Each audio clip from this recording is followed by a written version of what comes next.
പത്തനംതിട്ടയിൽ ഭാര്യയെ കൊലപ്പെടുത്തിയ കേസിൽ 14 വർഷത്തിന് ശേഷം പ്രതി പിടിയിൽ. പത്തനംതിട്ട കോയിപ്രം സ്വദേശി രാജീവാണ് പിടിയിലായത്. തിരുവല്ല ബസ് സ്റ്റാൻഡിന് സമീപത്ത് നിന്നാണ് പിടിയിലായത്. വിവരങ്ങളുമായി മിഥുൻ മുരളി ചേരുന്നുണ്ട്. മിഥുൻ, എപ്പോഴായിരുന്നു ഇയാൾ പിടിയിലാകുന്നത്? മറ്റു വിവരങ്ങളും കൂടി.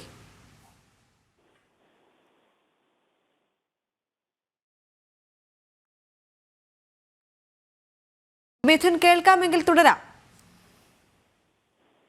ദേവിക, ഭാര്യയെ തീവെച്ച് കൊലപ്പെടുത്തിയ കേസിൽ ജാമ്യത്തിലിറങ്ങി മുങ്ങിയ പ്രതിയാണ് 14 വർഷത്തിന് ശേഷം പോലീസ് പിടികൂടിയിരിക്കുന്നത്.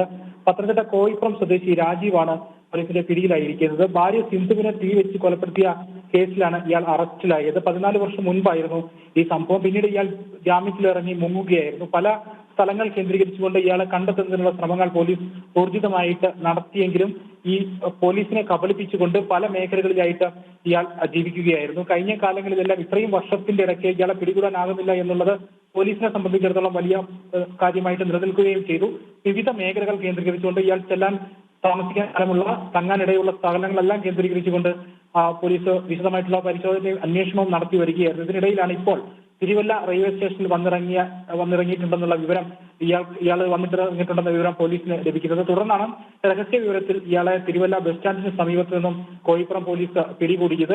പോലീസ് സ്റ്റേഷനിൽ ഇയാളെ എത്തിച്ചിട്ടുണ്ട്. 14 വർഷത്തിന് ശേഷമാണ് ഇയാൾ പോലീസിന്റെ പിടിയിലാകുന്നത്. കൃത്യം നടത്തി 14 വർഷത്തിന് ശേഷം പ്രതി പിടിയിലാകുന്നു എന്നുള്ള സവിശേഷതയും ഈ കേസ്.